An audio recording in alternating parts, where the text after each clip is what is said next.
Hello friends, ನಮಸ್ತೆ. ಯಾರೋ ಒಬ್ರು ಅವ್ರ ಹೆಸರು ಹೇಳೋದಿಲ್ಲ. ನನ್ನ ಪ್ರೀತಿಯ ಸ್ನೇಹಿತೆ ಅಂತ ಅನ್ಕೋತೀನಿ, ವೀಕ್ಷಕರು ಅನ್ಕೋತೀನಿ, ನನ್ನ ವೀಕ್ಷಕ ಬಂಧು ಅನ್ಕೋತೀನಿ. ಅವ್ರು ಕೇಳ್ತಾ ಇದ್ರು, ಗಂಡ ಮಕ್ಕಳು ಎಲ್ಲ ಹರ್ಟ್ ಮಾಡಿದ್ರೆ ನಾನು ಏನು ಮಾಡಬೇಕು, ಅದರಿಂದ ತಪ್ಪಿಸ್ಕೊಳ್ಳೋದು ಹೇಗೆ ಅಂತ ಕೇಳ್ತಾ ಇದ್ರು. ಅವರಿಗೋಸ್ಕರ ಈ ಸಂಚಿಕೆ. ಇದು ಜೀವನ ಪ್ರಣತಿ ವಾಹಿನಿ. ನಾನು ನಿಮ್ಮ ಪ್ರೀತಿಯ ಲೈಫ್ ಕೋಚ್ ಶೀಲಾ ಭಟ್. ನಾನು ಪ್ರತಿದಿನ ಜೀವನಕ್ಕೆ ಉಪಯುಕ್ತವಾಗುವಂತಹ ಮಾಹಿತಿಯನ್ನು ಈ ವಾಹಿನಿಯಲ್ಲಿ ಕೊಡ್ತಾ ಇರ್ತೀನಿ.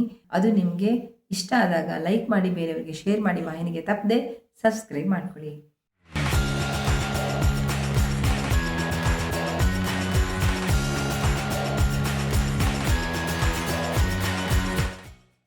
ಫ್ರೆಂಡ್ಸ್, ಈ ಗಂಡ ಮಕ್ಕಳು ಯಾರಿವರು? ನಾವು ಅಂದರೆ ನೀವು ಅತಿ ಹೆಚ್ಚು ಪ್ರೀತಿಸುವವರು. ಈ ಅತಿ ಹೆಚ್ಚು ಪ್ರೀತಿಸುವವರೇ ಹೆಚ್ಚು ನೋವನ್ನು ಉಂಟು ಮಾಡುವ ಅಧಿಕಾರವನ್ನು ಹೊಂದಿರ್ತಾರೆ ಅಥವಾ ನೀವೇ ಕೊಟ್ಟಿರ್ತೀರಾ. ನಿಮಗೆ ಅವರ ವರ್ತನೆಗಳು ಯಾಕೆ ಹರ್ಟ್ ಆಗ್ತಿದೆ ಅಂದರೆ ನೀವು ಅಷ್ಟು ಪ್ರೀತಿ ಮಾಡ್ತಿದ್ದೀರಾ. ಅವರಿಂದ ನಿಮಗೆ ಅಷ್ಟು ನಿರೀಕ್ಷೆಗಳಿದ್ದಾವೆ. ಅವರನ್ನೇ ನೀವು ನಿಮ್ಮ ಜಗತ್ತನ್ನಾಗಿ ಮಾಡ್ಕೊಂಡಿದ್ದೀರಾ. ಇವಾಗ ಅವರೇ ನಿಮ್ಮನ್ನು ದುರುಪಯೋಗ ಪಡಿಸ್ಕೊತಾ ಇದ್ದಾರೆ, ನಿಮ್ಮನ್ನು ಏನೋ ಅಂಡರ್ ಎಸ್ಟಿಮೇಟ್ ಮಾಡ್ತಿದ್ದಾರೆ. ಇದು ಯಾಕಾಗುತ್ತೆ ಅಂದರೆ ನಿಮ್ಮ ತನವನ್ನು ನೀವು ಬಿಟ್ಕೊಡ್ತಾ ಇದ್ದೀರಲ್ಲ ಅವ್ರಿಗೋಸ್ಕರ, ಅದರಿಂದ ಆಗುತ್ತೆ. ಇದಕ್ಕೆ ಒಂದೇ ಒಂದು ಪರಿಹಾರ ಏನು ಗೊತ್ತಾ? ನೀವು ನಿಮ್ಮ ತನವನ್ನು ಮರಳಿ ಪಡೆಯಿರಿ. ನೀವು ನಿಮಗೋಸ್ಕರ ಬದುಕಿರಿ.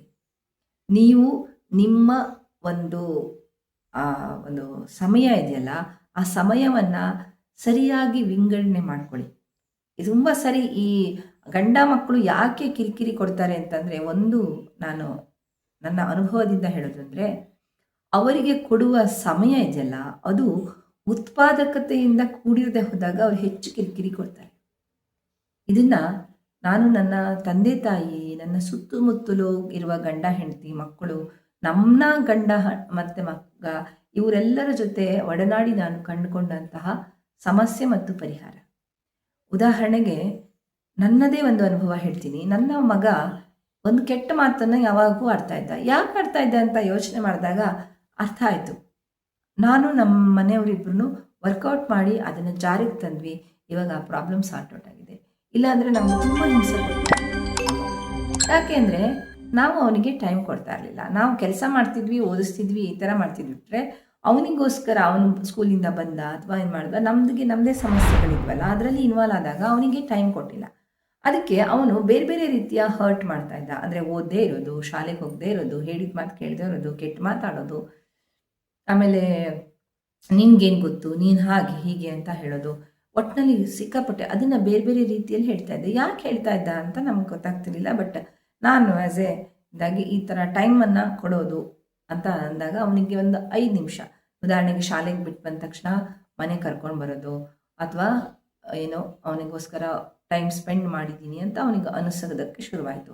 ಅದು ಜಾಸ್ತಿ ಅದಲ್ಲ, ತುಂಬ ಟೈಮು ಕೊಡಬಾರ್ದು ಅಥವಾ ಟೈಮ್ ಕೊಡದಲ್ಲೂ ಇರಬಾರ್ದು. ಇದನ್ನು ನೀವು ವರ್ಕೌಟ್ ಮಾಡಬೇಕು ಫ್ರೆಂಡ್. ಯಾಕೆಂದರೆ ಈ ಹೆಣ್ಮಕ್ಳಿಗಿದೆಯಲ್ಲ ತುಂಬ ಸರಿ ಕೆಲಸ ಅವರು ಏನೋ ಮಾತಾಡ್ಸೋಕ್ಕೆ ಬಂದ್ರೂ ಕೆಲಸ, ಏನೋ ಮಾಡ್ತಾ ಇದ್ದಾಗ್ಲೂ ಕೆಲಸ ಅಂತ ಅಂದ ತಕ್ಷಣ ನಿಮ್ಮ ಮೇಲೆ ಸಿಟ್ಟು ಜಾಸ್ತಿ ಆಗ್ತಾ ಹೋಗುತ್ತೆ. ನಿಮ್ಮ ಗಂಡನಿಗೆ ಮಕ್ಕಳಿಗೆ ಅವರು ನಿಮ್ಮ ಜೊತೆಗೆ ಏನೋ ಹಂಚ್ಕೊಳ್ಳೋದಕ್ಕೆ ಬರ್ತಾರೆ. ನಿಮ್ಮ ಜೊತೆ ಒಂದು ಸಿನಿಮಾ ನೋಡಬೇಕು ಅಂತಿರುತ್ತೆ, ನಿಮ್ಮ ಜೊತೆ ಒಂದು ಸಣ್ಣ ರೊಮ್ಯಾನ್ಸ್ ಮಾಡಬೇಕು ಅಂತಿರುತ್ತೆ ಉದಾಹರಣೆಗೆ ನಿಮ್ಮ ಗಂಡನಿಗೆ, ಅಥವಾ ನೀವೇನೋ ಮಾತು ಕೇಳಬೇಕು, ಅಥವಾ ನೀವು ಯಾವುದೋ ಒಂದು ಕೆಲಸ ಮಾಡಬೇಕು ಅಂತ ಇರುತ್ತೆ. ಅವರಿಗೂ ಗೊತ್ತಿರೋದಿಲ್ಲ ಅದು ಯಾಕೆ ಅವ್ರಿಗೆ ಹಾಗೆ ನಿಮ್ಮ ಮೇಲೆ ಸಿಟ್ಟು ಬರ್ತಿದೆ ಅಂತ. ಅವರಿಗೆ ನಿಮ್ಮ ಮೇಲೆ ಸುಮ್ಮನೆ ಸಿಟ್ಟು ಬರ್ತಾ ಇರುತ್ತೆ. ಉದಾಹರಣೆಗೆ ನೋಡಿ, ನಿಮಗೂ ಸಿಟ್ಟು ಬರ್ತಾ ಇರುತ್ತೆ ನಿಮ್ಮ ಗಂಡನ ಮೇಲೆ. ಯಾಕೆ ಅಂತ ಕೇಳಿದಾಗ ನಿಮ್ಗೆ ಎಷ್ಟು ಸರಿ ನಿಮ್ಮ ಒಳಗಡೆನೇ ಆ ಪ್ರಶ್ನೆ ಇರುತ್ತೆ, ಉತ್ತರ ಇರುತ್ತೆ ಅಲ್ವಾ? ಅದನ್ನು ನಾನು ಇವತ್ತಿನ ಸಂಚಿಕೆ ಹೇಳಲ್ಲ, ಇನ್ನೊಂದು ದಿವಸ ಅದಕ್ಕೋಸ್ಕರ ಇರ್ತೀನಿ, ಹೆಣ್ಣು ಮಕ್ಕಳಿಗೆ ಯಾಕೆ ಗಂಡನ ಮೇಲೆ ಸಿಟ್ಟು ಬರುತ್ತೆ ಅಂತ. ಸೊ ಇವತ್ತು ಗಂಡ ಮಕ್ಕಳು ನಿಮ್ಗೆ ಯಾಕೆ ಹರ್ಟ್ ಮಾಡ್ತಾರೆ, ಅದರಿಂದ ಹೊರಗೆ ಬರೋದು ಹೇಗೆ ಅಂತ ಹೇಳ್ತಿದ್ದೀನಲ್ಲ. ಇದರಲ್ಲಿ ಒಂದೇದು, ನೀವು ಸಮಯವನ್ನು ಕೊಡೋದು, ಕ್ವಾಲಿಟಿ ಸಮಯ ಕೊಡೋದು, ಮತ್ತು ಆ ಸಮಯವನ್ನು ಅತಿಯಾಗಿ ಕೊಡದೇ ಇರೋದು, ಇದು ಬಹಳ ಮುಖ್ಯ. ಇದು ಆಗುತ್ತೆ. ತುಂಬ ಸರಿ ಏನಾಗುತ್ತೆ, ನಿಮ್ಗೆ ಸಮಯ ಹೆಚ್ಚಿದೆ ಅಂತ ನೀವು ತುಂಬ ತಲೆ ತಿನ್ನಕ್ಕೆ ಹೋಗ್ತೀರಾ. ಅಂದರೆ ಅಯ್ಯೋ ಹಂಗೆ ಹೋದ್ರಾ, ಎಲ್ಲಿಗೆ ಬಂದ್ರಿ, ಯಾಕೆ ಬಂದ್ರಿ, ನಿಮ್ಮ ಹತ್ರ ಎಷ್ಟು ದುಡ್ಡಿದೆ, ನೀವು ಈಗೇನು ಮಾಡ್ತಿದ್ದೀರಾ, ತುಂಬ ಆ ಥರ ಹಿಂಸೆ ಕೊಡೋಕ್ಕೆ ಹೋಗಬಾರ್ದು ಯಾವ ಹೆಣ್ಮಕ್ಳು ಗಂಡಂದರಿಗೆ. ಓನ್ಲಿ ಥಿಂಕ್ ಅವ್ರಿಗೆ ಅವ್ರದ್ದೇ ಇಂಡಿವಿಜುವಲ್ ಆದ ಸಮಯ ಮತ್ತು ಸ್ಥಳವನ್ನು, ಅಂದರೆ ಮಾನಸಿಕ ಸ್ಥಳವನ್ನು ಕೊಟ್ಬಿಡ್ಬೇಕು ಮನೆಯಲ್ಲಿ. ಗಂಡ ಬಂದ ತಕ್ಷಣ ಹಿಡ್ಕೊಂಬಿಡೋದು ಅಥವಾ ಅವನಿಗೆ 1000 ಪ್ರಶ್ನೆಗಳನ್ನ ಕೇಳೋದು, ಈ ಥರ ಎಲ್ಲ ಮಾಡೋಕ್ಕೆ ಹೋಗ್ಬೇಡಿ. ಓನ್ಲಿ ಥಿಂಗ್ ಅವ್ರನ್ನ ಅವ್ರ ಪಾಡಿಗೆ ಬಿಟ್ಬಿಡಿ. ಅವರಾಗೆ ಬರೋ ತನಕ ಯು ಹ್ಯಾವ್ ಟು ವೇಟ್. ಯಾಕೆಂದರೆ ಸಮ್ ಟೈಮ್ಸ್ ಏನಾಗುತ್ತೆ ಗೊತ್ತಾ, ಅವ್ರ ಮೂಡನ್ನು ನೋಡಿಕೊಂಡು ನೀವು ರಿಯಾಕ್ಟ್ ಮಾಡಬೇಕಾಗತ್ತೆ. ಅವರಿಗೆ ಕೆಲವೊಂದು ಸಾರಿ ಒಳ್ಳೆ ಮೂಡಲ್ಲಿದ್ದಾಗ ಅವರು ನಿಮ್ಮನ್ನು ನಿರೀಕ್ಷೆ ಮಾಡ್ತಾ ಇರ್ಬೋದು, ಫಸ್ಟ್ ಸ್ಟೆಪ್ ನೀವು ತಗೊಳ್ಳಿ ಅಂತ. ಆವಾಗ ನೀವು ಅದನ್ನು ಅರ್ಥ ಮಾಡಿಕೊಂಡು ಆ ಫಸ್ಟ್ ಸ್ಟೆಪ್ನ ನೀವು ತಗೋಬೇಕಾಗತ್ತೆ. ಕೆಲವೊಂದು ಸಾರಿ ಅವರು ಫಸ್ಟ್ ಸ್ಟೆಪ್ ತಗೊಬೇಕು, ನೀನು ತುಂಬ ಆಡ್ತೀಯಾ, ಈ ಥರ ಎಲ್ಲ ಇರುತ್ತೆ. ಒಂಥರ ನಿನ್ನ ಬಗ್ಗೆ ರೇಗ್ತಾ ಇರ್ತಾರೆ ಅಂತಂದರೆ ನೀವು ಸ್ವಲ್ಪ ಸುಮ್ಮನೆ ಇದ್ಬಿಡ್ಬೇಕು. ಸುಮ್ಮನೆ ಅವರಾಗೆ ಬರೋ ತನಕ ಅವ್ರು ಕಾಯ್ತಾ ಇರಬೇಕು, ನೀವು ಸುಮ್ಮನೆ ಇರಬೇಕು. ಈ ಥರ ಒಬ್ಬರು ಒಂದು ಸರಿ ಕಾದರೆ ಇನ್ನೊಬ್ಬರು ಇನ್ನೊಂದು ಸರಿ ಕಾಯಿಸ್ಬೇಕು. ಈ ಕಾಯಿಸುವುದರಲ್ಲಿ ಈ ಗಂಡ ಹೆಂಡತಿಯ ಒಂದು ಸಂಬಂಧ ಸ್ವಾಭಾವಿಕವಾಗಿ ಹೋಗ್ತಾ ಇರುತ್ತೆ. ಇಲ್ಲ ಅಂತಂದರೆ ಯಾವಾಗಲೂ ನೀವು ಅಟೆಂಡರ್ ಥರ ಅವ್ರನ್ನ ರಿಸೀವ್ ಮಾಡ್ತಾ ಇದ್ರೂ ಕಷ್ಟ, ಇಲ್ಲಾಂದರೆ ದೂರ ತಳೆದ್ರೂ ಕಷ್ಟ. It should be a balance act.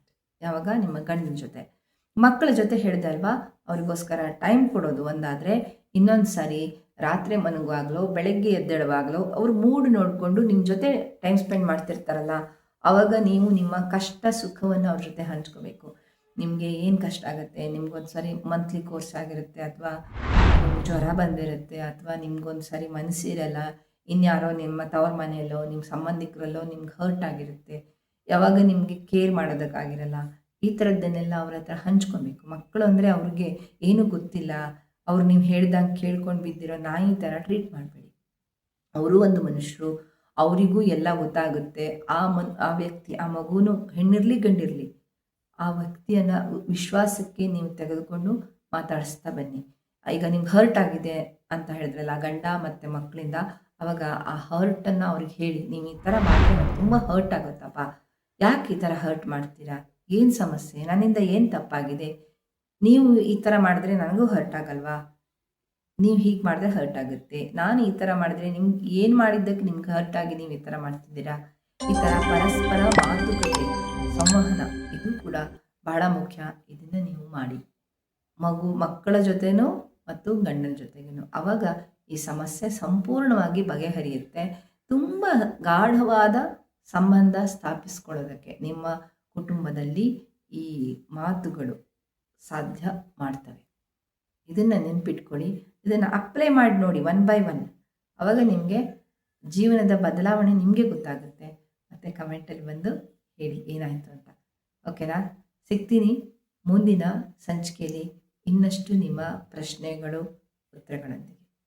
ನಮಸ್ಕಾರ, ಒಳ್ಳೆಯದಾಗಲಿ.